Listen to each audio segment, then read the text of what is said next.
Lucas 15, 25 a 32.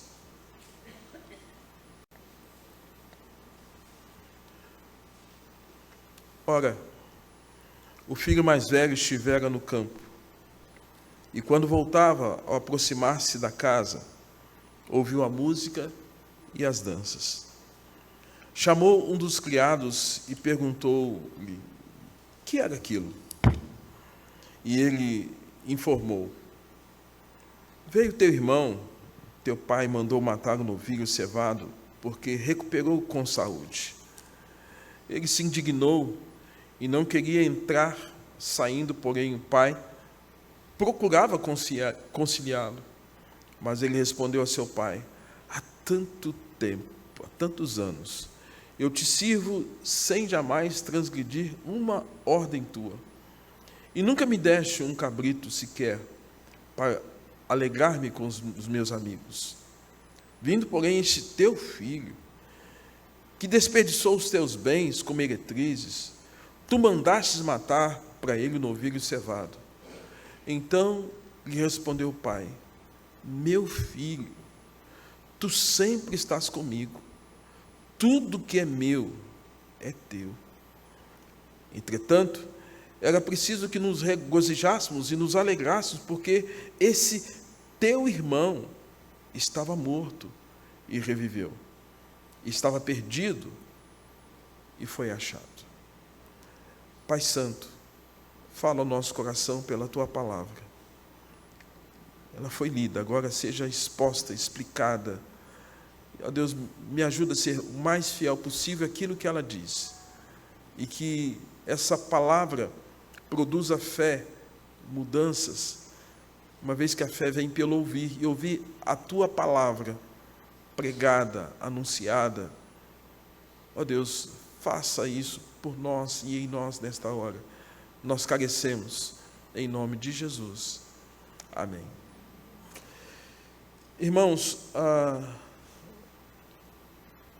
tema dessa noite, o pródigo que ficou adoecido na casa do pai.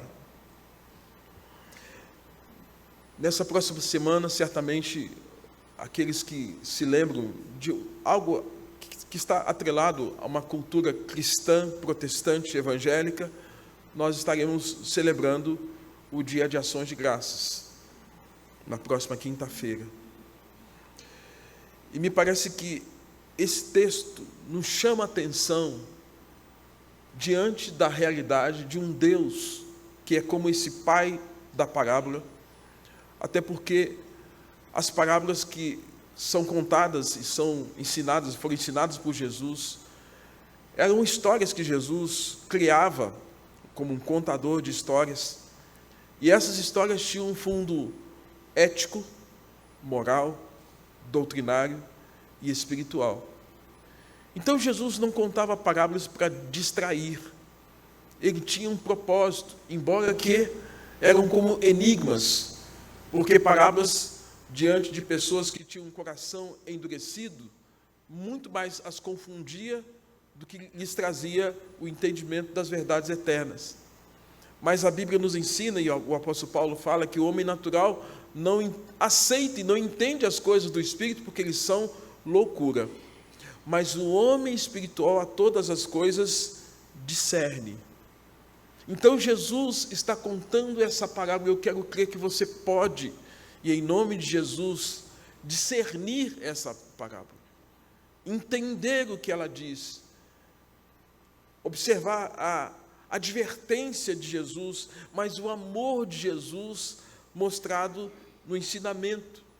Lucas capítulo 15 é um capítulo de coisas perdidas, da ovelha perdida, da moeda perdida e dos filhos perdidos. E nesse caso, esse pródigo que ficou era um filho adoecido na casa do pai. A parábola do filho pródigo, então, irmãos, é uma história, uma das mais bonitas e conhecidas de todas as que Jesus contou. A princípio, um jovem insatisfeito com a vida na fazenda de seu pai sai de casa e cai no mundo. Depois de sofrer, passar fome, ser humilhado, volta e é recebido amorosamente. E essa história certamente nos emociona. Se eu estivesse aqui semana passada, eu teria pregado sobre o filho que saiu. Mas essa história é tremenda. A palavra pródigo é sinônimo daquele que gasta. O pródigo é um gastador. O pródigo é um esbanjador. O pródigo é um dissipador. É um perdulário. O protagonista ganhou esse título pelo fato de ter desperdiçado os bens que o pai tinha, e até numa falta de respeito diante da figura do pai, porque ele pede o direito de herança antes do pai morrer. Todos conhecem o pródigo que saiu, mas a parábola, irmãos, há também um pródigo que ficou. 2 filhos, tem um pródigo que ficou. O filho mais velho, que nunca deixou a casa do pai, que nunca saiu da igreja, que nunca fez nada de errado, que nunca transgrediu um só mandamento de seu pai. Infelizmente, irmãos, ele também era um desperdiçador. Ele não soube aproveitar as bênçãos da comunhão com o pai. O caçula, até então insatisfeito com a vida, saiu de casa, percebeu que havia abandonado aquela bênção, e chega um tempo que ele cai em si, tal qual o apóstolo Pedro quando nega Jesus, que chora amargamente. Aqui ele cai em si, ele se percebe, me perdoe, a burrada que ele fez. Mas moço volta para casa. Mas o mais velho, ele está insatisfeito. E é interessante, irmãos, que nada fez até então de errado. No entanto, ele mostrava uma profunda frustração com o pai. E o pai da parábola aqui, irmãos, é Deus. O pai da parábola aqui é o Senhor. E quem está contando a parábola é o Filho de Deus. É o Filho dando o ensino, mostrando o comportamento que nós humanos temos diante do Pai. O mais velho, insatisfeito. Queridos, a insatisfação tem sido o traço mais marcante da vida das pessoas nos últimos dias. E, inclusive, uma grande insatisfação dos crentes que estão abrigados na casa de Deus. Vivem sob o teto do Pai, procuram servi-lo, obedecer, mas intimamente se sentem descontentes e, em alguns casos, frustrados. Vivem a murmurar, a reclamar, a remoer insucessos, desafetos numa disposição de alma amarga e sombria. Sombria. Irmãos, quando o crente vive esta condição, sua vida se assemelha ao do filho que ficou adoecido na casa do pai. Doente na casa do pai. Eu quero destacar pelo menos 4 aspectos desse comportamento, desse filho adoecido na casa do pai, dessa insatisfação. Uma frase que foi atribuída a Blaise Pascal, dizem ser dele, que o homem tem um vazio no coração do tamanho de Deus. Do tamanho de Deus. E só cabe Deus. Mas muitas vezes nós somos, como Jesus foi, tentado por Satanás a colocar outras coisas. Se és filho de Deus, atira-te daí. Se és filho de Deus, manda que essas pedras se transformem em pães. Se és filho de Deus, me adore. Jesus foi tentado, você também vai ser tentado das mais diversas formas para não ter a centralidade de Cristo na sua vida, para não viver para Deus. E Satanás vai colocar sempre circunstâncias até para que te seduza a um comportamento de insatisfação com tudo, mesmo sendo crente. Primeiro, a insatisfação detectada por meio do silêncio. O problema do filho mais velho se evidencia a princípio por permanecer calado. Sabemos que o pai traz o filho mais novo, dá a ele anel, nova roupa, sandálias nos pés, chama os servos, marca um grande banquete. Enquanto o mais velho chega em casa, observa aquilo tudo, observa em silêncio. E, irmãos, o silêncio é profundamente revelador. E a falta de palavras, às vezes, fala mais do que muitas palavras. O silêncio é revelador. A gente, quando estuda sobre comportamento humano, na área de sociometria, quem estou perto, quem estou longe, o que eu falo, o que eu não falo, define muito desse comportamento. E, nesse caso, o silêncio dele é revelador. Tem festa acontecendo, tem movimento acontecendo, tem música sendo tocada, tem dança no meio daquelas pessoas, mas o mais velho está em silêncio. O mais velho permanecer em silêncio porque ele estava insatisfeito. Só não saía de casa por uma questão de obrigação. Ele era um cumpridor, certamente, de leis, de deveres filiais, e por uma questão de segurança. Afinal de contas, na casa do pai ele tinha abundância de bens e de pão. Parece-me que ele está observando todo aquele movimento de celebração, mas no coração dele ele está aborrecido com o que está acontecendo. Ele está insatisfeito. Irmãos, há um grande número de pessoas cuja relação com Deus se reduz a obrigações. O filho mais velho, ele estava numa relação com o pai da parábola, que é o próprio Deus, de obrigações.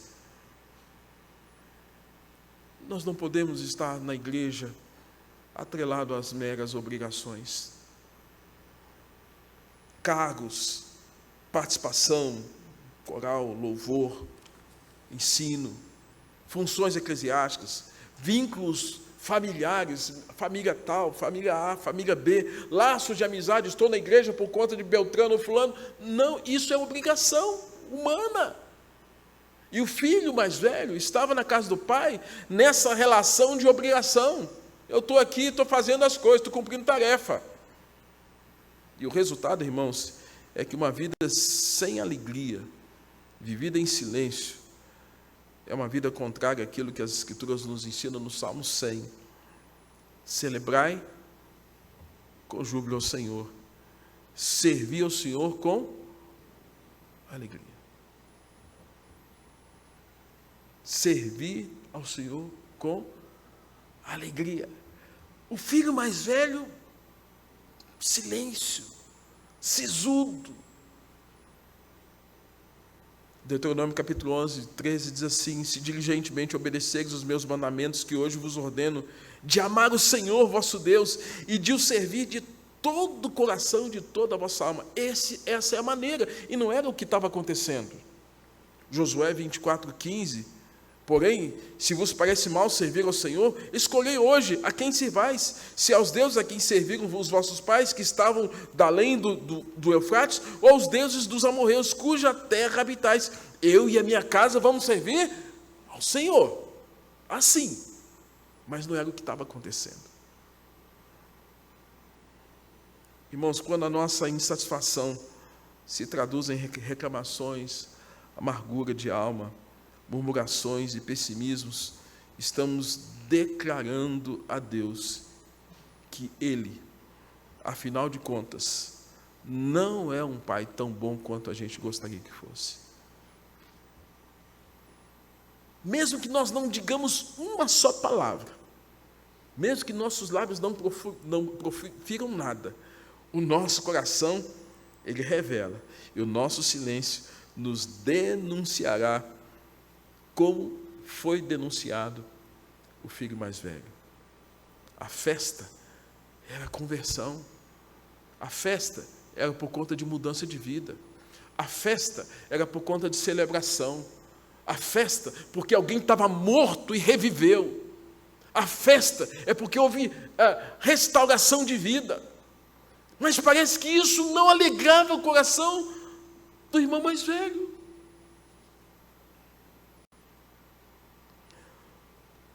Segundo, irmãos, primeiro, insatisfação detectada por meio do silêncio. Segundo, insatisfação revelada ao indagar o que estava acontecendo. Sabe aquela pessoa assim, está vendo que está acontecendo um monte de coisa? O que está acontecendo aí? Como diz lá em Minas, a gente está fazendo de bobo para viver, né? E ele estava fazendo de bobo. O que está acontecendo? Não sei o que está acontecendo. O que está acontecendo aqui, irmãos? Ao voltar da jornada do campo, ao ouvir o som da música, das vozes, dos gritos, o filho achou que havia algo errado. Verso 25, verso 26. O que era apenas uma suspeita, então, se confirmou. O pródigo que ficou, na verdade, ele é aquela pessoa que trabalha, mas vê com desconfiança tudo e todo o júbilo e toda a celebração que está acontecendo no meio do povo de Deus.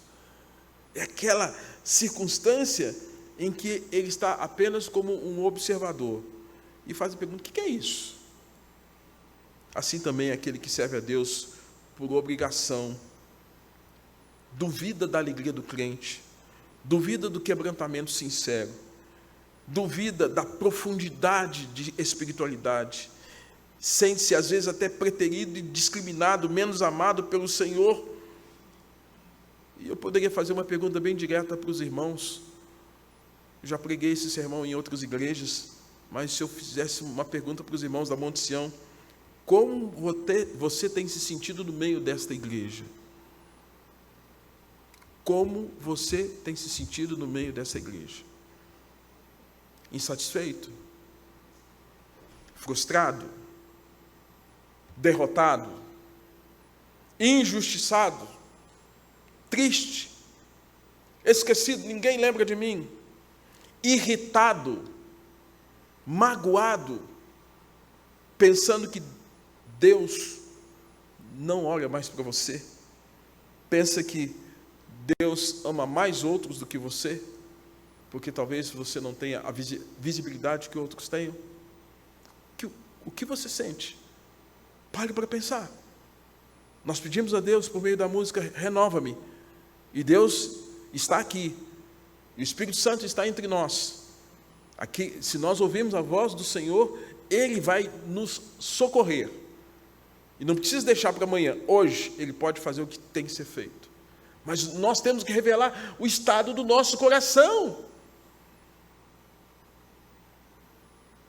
Irmãos, não podemos nos esquecer de Romanos 8, 29 a 31, que diz: porquanto aos que de antemão conheceu, também os predestinou para serem conformes à imagem de seu Filho, a fim de que ele seja o primogênito entre muitos irmãos. E aos que predestinou, a esses também chamou, e aos que chamou, a esses também justificou, e aos que justificou, a esses também glorificou. Depois o apóstolo Paulo vai dizer: que diremos, pois, à vista dessas coisas? Se Deus é por nós, então Deus está em seu favor, para tratar do nosso coração, como Jesus estava contando essa parábola, mostrando que o pai estava em favor daquele filho, que se sentia injustiçado, esquecido, abandonado. O filho mais velho recusou entrar na casa, recusou participar da festa, como muitos que não se envolvem com oração, como muitos que não se envolvem com serviço na igreja, deixa para outro fazer. Irmãos, a bênção sobre o irmão mais novo o deixava invejoso, despeitado com a restauração que havia acontecido. Mas da mesma forma que o pai esperava o retorno do mais novo, ele foi atrás do filho mais velho. Ele foi atrás do filho mais velho, daquele que, embora tão perto, se encontrava tão longe. O pai deixou o banquete e foi atrás do filho, perto dele, mas um filho rebelde, que tinha dentro de casa o seu desejo de ganhar apenas os bens materiais do pai, ser beneficiado com os bens que o pai tinha. Mas até então, não se deu conta que a presença do pai era mais importante do que qualquer coisa.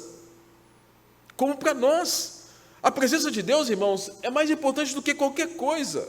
E a gente só dá conta disso quando está no vale da sombra da morte. A gente só dá conta disso quando a nossa saúde está por um fio. A gente só se dá conta disso quando a gente está no vale da escuridão. E naquele momento, irmãos, o pai não estava olhando só para o filho que voltou e a celebração estava acontecendo. O pai teve olhos também para o filho que ficou e que agora precisava urgentemente do amparo do pai. Aqui nós temos, irmãos, então, uma insatisfação revelada ao indagar o que está acontecendo, e o pai faz questão de respondê-lo, de dar atenção a ele, de mostrar o que estava de fato acontecendo e o quanto ele deveria se envolver com o que estava acontecendo. Essa parábola também nos ensina que há uma insatisfação declarada ao comparar a vida e mostrar seu descontentamento. Verso 28, verso 29 diz assim: mas ele respondeu ao seu pai: há tantos anos que eu te sirvo, sem jamais transgredir uma ordem tua. Eu sou normótico. Pessoas que seguem regras são normóticas. São as mais fáceis de terem doenças mentais. Pessoas que são rígidas demais são as mais fáceis de entrarem num processo de loucura. Ele era normótico. Ele seguia regra, regra, regra, regra. Há tantos anos te sirvo, sem jamais transgredir uma ordem tua, e nunca tu me deste um cabrito sequer para alegrar-me com os meus amigos. Vindo, porém, teu filho, o outro não era nem irmão dele, é teu filho, nem meu irmão é. Olha só, é teu filho, que desperdiçou os bens com meretrizes, tu mandaste matar para ele o novilho cevado. Percebam essa fala, irmãos. Jesus está pondo na boca do filho mais velho essa palavra, porque a história é contada por Jesus, é Jesus quem está contando a história. Ele coloca na boca do filho mais velho essas palavras, contando essa história, essa parábola. E aqui então nós chegamos ao ponto da história em que o próprio filho, ele confessa, ele mostrou, ele confessa o seu descontentamento, a usar expressões fortíssimas. Se ele pudesse, eu acho que levava o pai na justiça, né? Levaria o pai na justiça. Tantos anos que te sirvo. Olha só, ele está dizendo isso, tantos anos que te sirvo. Hoje, irmãos, algumas igrejas estão tendo que fazer, sabe o quê? Um termo de compromisso, de voluntariado, porque tem membro colocando a igreja na justiça. 8ª Igreja Presbiteriana de Belo Horizonte, pastor Jeremias, ele teve que fazer isso. Quem for servir na igreja, assina um termo de compromisso, porque tinha membro da igreja levando a igreja na justiça. Olha só que absurdo. O filho estava exatamente nessa condição. Eu acho que aqueles crentes que fizeram isso, fizeram exatamente isso. Vamos, então, para a justiça comum, para resolver o problema, porque, pai, eu trabalhei para o senhor tantos anos, agora eu quero o meu direito. O filho está falando isso. E esse filho, além desse tempo de trabalho que ele reivindica para si, ele argumenta o comportamento normótico dele, quando ele fala: eu não transgrido, eu sou correto. Mas o fato dele ser correto não significava que ele é uma pessoa de bom senso, de percepção das questões da relação com o pai.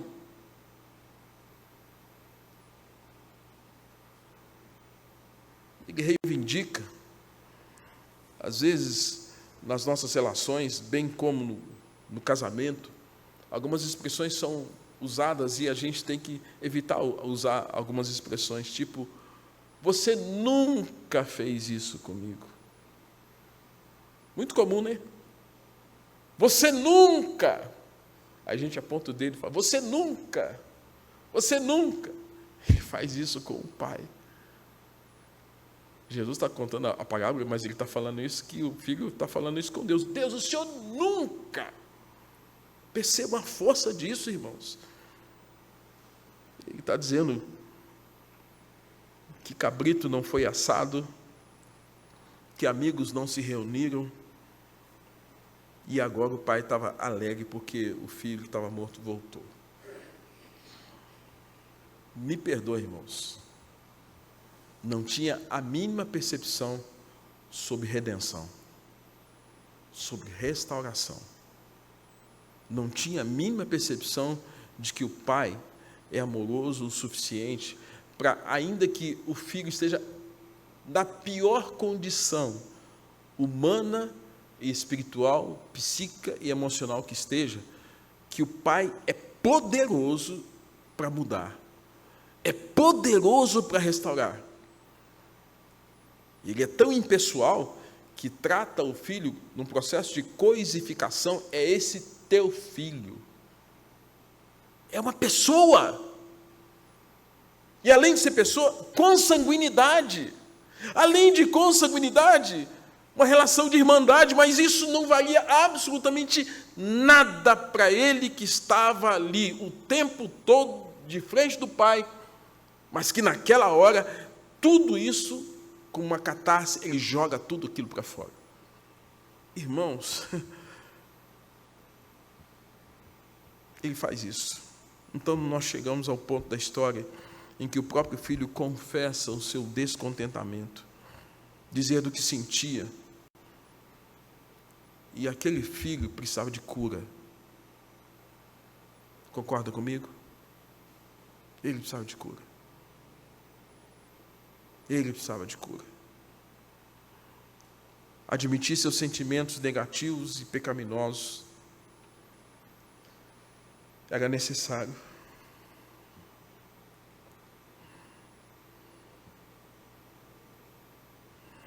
O problema maior não era o irmão, mas sim como ele se relacionava com o pai.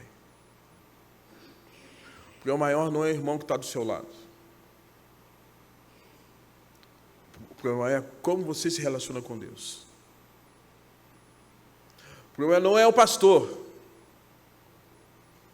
O pastor recebe a projeção de culpa de toda a igreja. Pastor, prefeito, político, professor, presidente, é o líder, né? Ele recebe a projeção de culpa de todo. Não, é você. E nesse caso, o problema não era o irmão, não era o pai, era ele. Ele estava doente. Ele estava enfermo. E dentro de casa, perto do pai. Você se lembra de Jeremias capítulo 18, quando diz assim, Jeremias, que o Senhor dá aquele momento em que, na casa do olheiro, o vaso estraga nas mãos de quem? O vaso estragou nas mãos do olheiro. E Jeremias 18 mostra que esse olheiro quem é? É Deus. Irmãos, mesmo que nós estejamos nas mãos de Deus, nós podemos estragar. E vaso estragado não serve para nada, senão jogar no lixo. Mas Deus não faz isso, como não fez isso com o pródigo que ficou. O mais velho, irmãos, ele se via como um escravo e não como um filho. Há tantos anos te sirvo. E o seu conceito de alegria estava atrelado ao sucesso e à conquista material. Nunca me deste um cabrito. Irmãos, Deus quer uma relação conosco muito mais que servos. Deus quer conosco uma relação com filhos, não como servos. Filhos. Filhos. Eu voltei agora esses dias para Minas acompanhando o meu pai. Eu não fui como pastor, fui como filho. Fui como filho para dar comida na boca do meu pai. Eu fui como filho para conversar com ele nos momentos que ele estava com a vida por um fio. Eu fui como um filho. Eu não quis nem fazer a cerimônia. Eu não sou super-homem, mas eu sou filho. Ele é meu pai, ele era meu pai. Queridos, nós precisamos entender que Deus quer que nós olhemos para Ele como o nosso Pai eterno. Deus quer que você olhe para Ele como esse Pai gracioso. E esse olhar gracioso do Pai muda tudo em relação à intimidade nossa com o nosso Pai. Meu pai foi embora. Eu não tenho nenhum sentimento de dívida com ele. Tudo que eu pude fazer, eu fiz. Tudo que eu pude viver, eu vivi. Tudo que eu pude falar, eu falei. Poderia ter falado mais. Mas não tenho sentimento de dívida. Sabe por quê? Porque eu tinha intimidade com meu pai.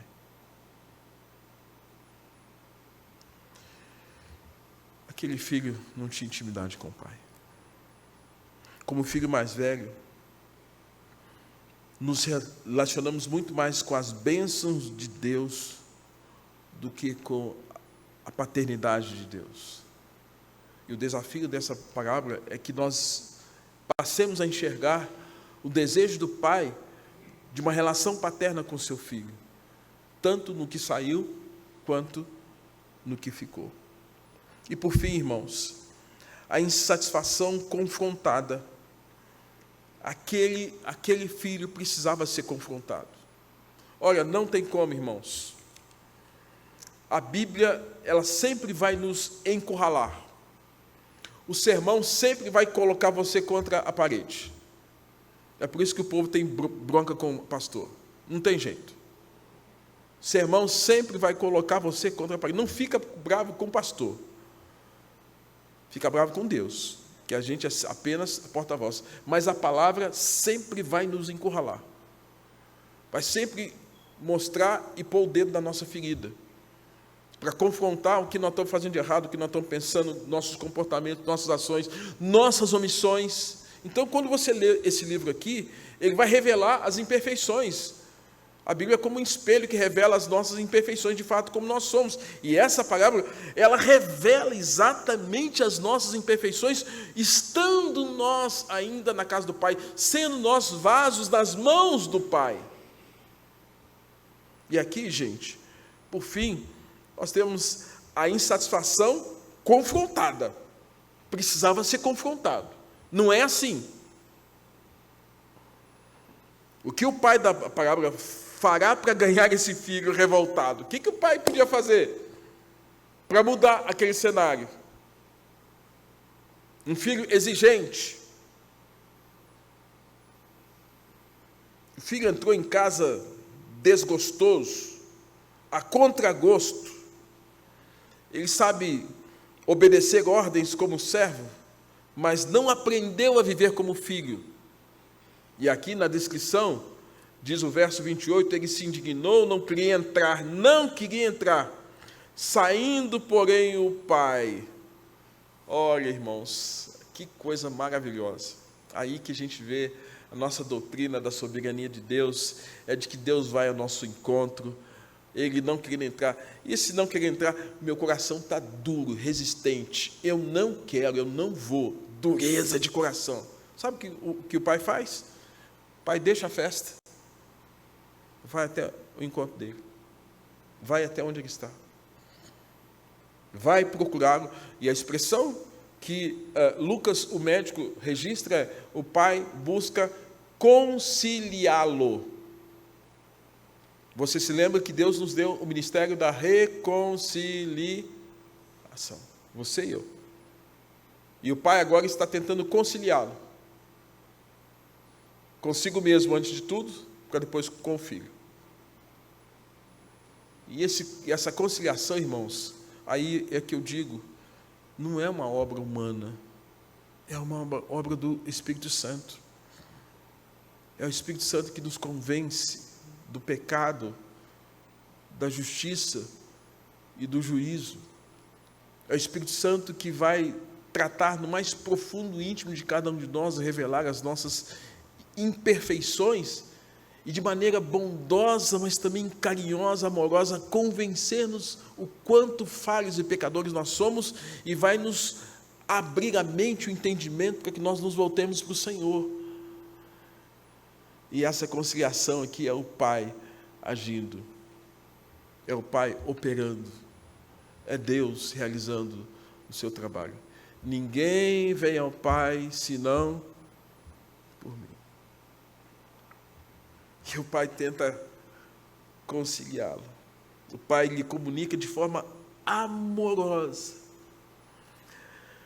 E ele vai dizer aquilo que eu disse há pouco, ele vai tergiversar nos argumentos, porque argumento a gente tem, né? A gente é bom de argumento, não é? Em causa própria a gente tem um monte de argumento. Há tantos anos que te sirvo, sem mais transgredir uma ordem tua, e nunca me deste um cabrito, sequer para me alegrar com os meus amigos. Vendo, porém, esse teu filho, que desperdiçou os bens com meretrizes, tu mandastes matar para ele um novilho cevado. Aí o pai responde amorosamente. E o pai chama ele, sabe de quê, irmãos? Não de servo, doulos. O pai chama ele filho. Meu filho. Meu filho. Meu filho. Que maravilha. Ouvir a voz doce de Deus, mediante a sua palavra, mediante o seu Espírito, e dizer que, apesar de todas as falhas que nós temos, de todos os erros que nós cometemos, de todas as loucuras que nós fazemos, de todas as perversidades que às vezes vêm sobre a nossa vida, e esse Pai olhar para nós e falar que nós somos filhos. Oios, em grego. Oios, filhos. Meu filho, meu filho. E essa fala do Pai é uma fala que revela exatamente esse amor. Verso 31. A maneira como o Pai se dirige a ele. Demonstra amor. Em momento algum, o mais velho se refere ao Pai como Pai. Como que diz? Abba, Pai. Abba. Em hebraico, Abba, Pai. Abba. Ele não fala. Mas o Pai fala. O Pai fala, meu filho. O mais novo, ele disse, quantos trabalhadores de meu Pai, citou o Pai. Mas o mais velho, nem chamar Deus de Pai, se dignou a fazê-lo. Talvez pudesse ele ter compreendido o que Paulo falou em 1 Coríntios de número 1, verso 3. 2 Coríntios, Paulo apresenta Deus como algo maravilhoso. Eu tenho para mim como uma das expressões mais lindas. Ele fala assim, bendito seja Deus e Pai de nosso Senhor Jesus Cristo. Ele é o Pai de misericórdia. Ele é o Pai que nos conforta. E Deus de toda a consolação. Irmãos, o apóstolo Paulo está trazendo para nós uma das melhores e mais esplêndidas construções sobre como falar de Deus. E ele tinha motivo para não falar o que falou, porque ele estava sofrendo na Ásia. Leia o capítulo 11 que você vai ver. Ele fala de Deus antes dos seus problemas. O capítulo 11 é a lista da dor. Mas no verso 3 do capítulo 1 ele está falando, Deus é Deus bendito, é Pai de nosso Senhor Jesus Cristo, Ele é um Deus de misericórdia, Ele é um Deus de consolação, de compaixão, é Ele que nos conforta em toda a nossa tribulação e em qualquer angústia que nós estivermos, para que com a consolação que nós somos confortados por Deus, nós sejamos instrumentos para consolar os outros. Paulo fala assim, mas o filho pródigo não via aquele pai da parábola dessa forma.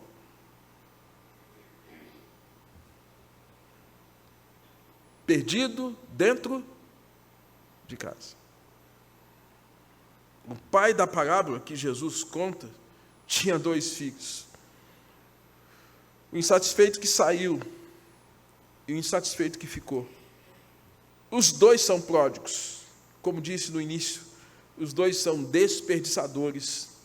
Os 2 desperdiçam a comunhão com o Pai.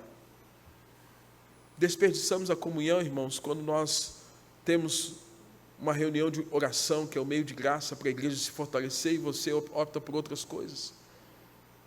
Desperdiçamos quando, na pregação, você não se ocupa em ouvir e obedecer a palavra e faz outras coisas.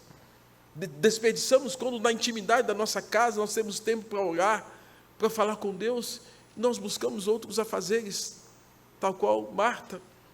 Nós desperdiçamos, irmãos, quando nós não reconhecemos os meios de graça, a ceia, o batismo, tudo que nos atrela a uma comunhão profunda com o Senhor, e desqualificamos, achamos que não tem tanta importância assim, desperdiçamos os meios pelos quais nós podemos estreitar a nossa comunhão com o Senhor.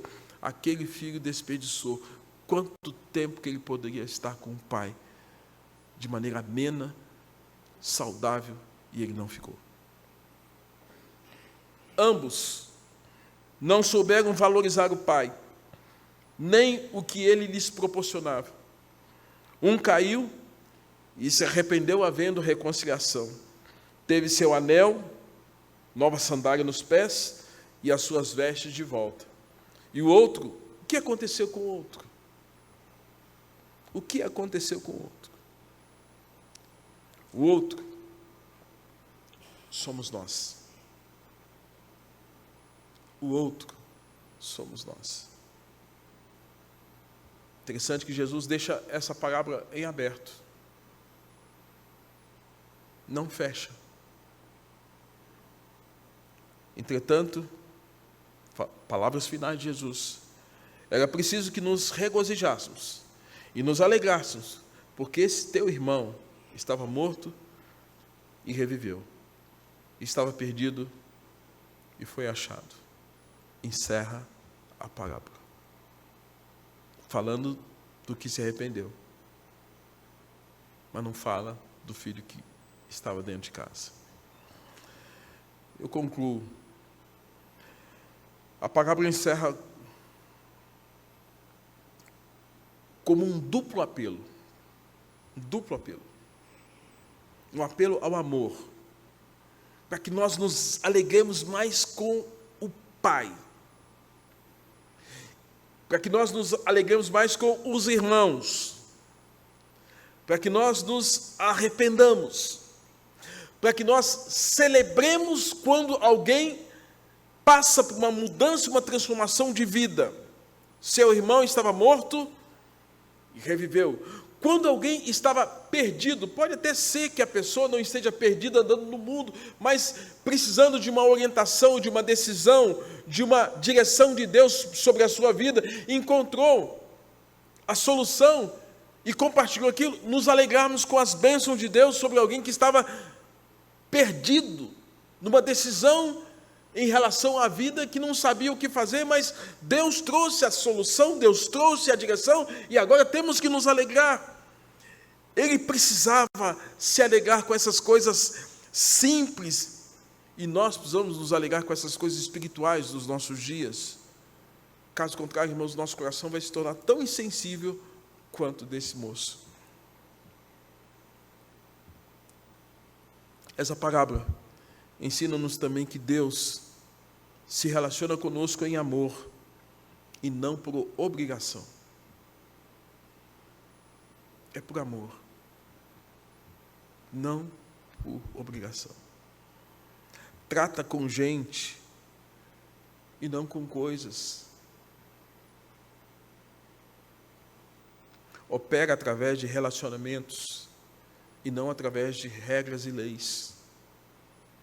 Deus é um Deus que se relaciona João 3,16, porque Deus amou o mundo. A expressão mundo ali não é mundo sistema pecaminoso. Deus amou pessoas. Deus colocou Adão e Eva naquele lugar maravilhoso e se relacionava com eles na viração do dia. Deus amou pessoas. Deus nos reconcilia consigo mesmo por meio de Jesus, porque Deus ama pessoas. E é muito contradizente nós falarmos que somos cristãos e não amarmos pessoas. E não amarmos uns aos outros. Essa parábola nos ensina, irmãos, que Deus opera através de relacionamentos e não através de leis. O amor é a essência da vida cristã. Deus quer que você viva em amor. Paulo, escrevendo à igreja de Corinto, orientando aquela igreja que tinha dons, que tinha habilidades, capacidades tremendas, Paulo encerra o capítulo 13 dizendo que há 3 coisas que permanecem: a fé, a esperança e o amor. E o maior desses é o amor. Foi o que o pai revelou para aquele filho. O filho que saiu e o filho que ficou. É o Deus amoroso revelando a nós quem Ele é e o que Ele deseja de cada um de nós em um mundo cada vez menos desejoso do amor do Pai. Mas que nós, como povo de Deus, como igreja do Senhor, possamos desfrutar desse amor que vem do Senhor. Então, irmãos, nós cantamos Renova-me. Eu preciso de renovação. Espero que você também diga o mesmo. Que Deus renove as nossas vidas. E não espera chegar amanhã, não. Hoje, aqui, agora. Já começa a fazer as suas proposições para o ano que vai iniciar, com novos propósitos, com coisas novas, para servir o Senhor dentro da igreja, fora da igreja, mas de forma saudável, curado, restaurado, renovado, cheio do Espírito Santo de Deus. É isso que Deus deseja. Que o Senhor nos abençoe. Ouçamos o coral cantando Renova-me, e na parte do coral nós estaremos cantando juntamente com o coral, pedindo que de fato o Senhor esteja renovando as nossas vidas. Deus nos abençoe.